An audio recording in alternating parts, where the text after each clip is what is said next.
दोस्तों, गूगल के सीईओ सुंदर पिचाई ने हाल ही में जीमेल का artificial intelligence feature help me right launch किया है। यह टूल किसी भी ईमेल का जवाब देने में आपकी मदद करेगा। इसके लिए उन्होंने एक उदाहरण भी पेश किया है। लेकिन दोस्तों, आगे बढ़ने से पहले आपसे अनुरोध है, वीडियो को लाइक करें और चैनल पर नए हो तो सब्सक्राइब करें। तो चलिए वीडियो शुरू करते हैं। मान लीजिए एयरलाइंस कंपनी से मेल आता है कि आपकी फ्लाइट कैंसिल हो गई है। अब आपको अपने टिकट के पूरे पैसे वापस चाहिए। तो यह सोचने की ज़रूरत नहीं कि क्या लिखें, बस इस फीचर पर क्लिक करके टाइप करें। फुल रिफंड के लिए मेल लिखें और कुछ ही पलों में एआई आपके लिए एक स्मार्ट रिप्लाई तैयार कर देगा। यानी आपके दिमाग को कुछ करना ही नहीं पड़ा, सारा काम आर्टिफिशियल इंटेलिजेंस ने कर दिया।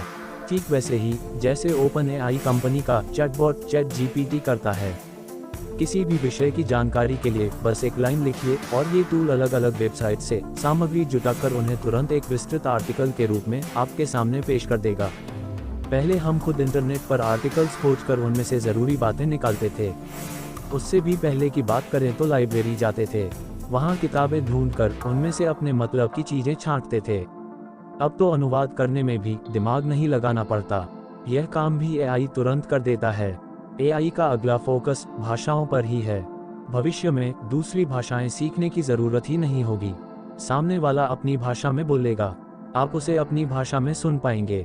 दोस्तों, अब आपके ईमेल से लेकर ट्रांसलेशन और होमवर्क तक सारे काम एआई ही कर देगा, तो दिमाग क्या करेगा? इसमें दो राय नहीं कि तकनीक हमारे जीवन को आसान बना रही है, लेकिन इसके साथ ही ये कई तरह के खतरे भी ला रही है।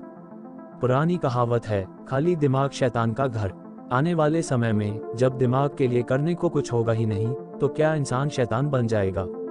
वैसे भी एआई टूल बनाने वाले खुद चेतावनी दे रहे हैं कि इस तकनीक को कंट्रोल नहीं किया गया तो यह मानवता के लिए बड़ा खतरा बन सकती है।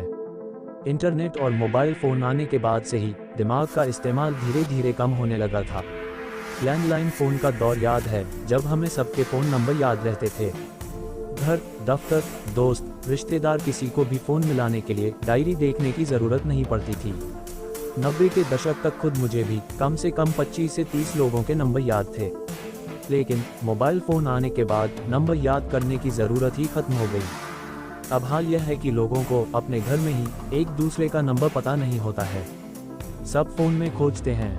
दोस्तों, मनुष्य अपने दिमाग के कितने प्रतिशत हिस्से का उपयोग करता है? इस पर वैज्ञानिकों के अलग अलग तर्क हैं। एक वर्ग की माने तो सामान्य इंसान अपने दिमाग का मात्र 10% ही इस्तेमाल करता है, बाकी 90% हिस्सा तो इनएक्टिव ही रहता है।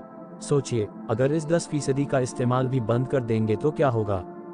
क्या हम तकनीक के सामने अपने आप को पूरी तरह सरेंडर नहीं कर देंगे? दिमाग को सुपर एक्टिव बनाए रखने की तकनीक पर भी काम करें तो शायद किसी एआई की ज़रूरत ही ना पड़े।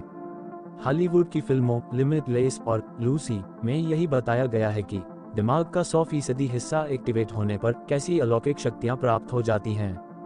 हालांकि ये तो फिल्में हैं, ज़रूरी नहीं कि वास्तविक ज़िंदगी में भी इंसान को ऐसी ही शक्तियां मिल जाएंगी। लेकिन ये बताती हैं कि दिमाग के रूप में कितना मजबूत हथियार हमें मिला हुआ है। सोचने, विचारने और फैसले करने की क्षमता ने ही तो इंसान को जानवरों से अलग किया।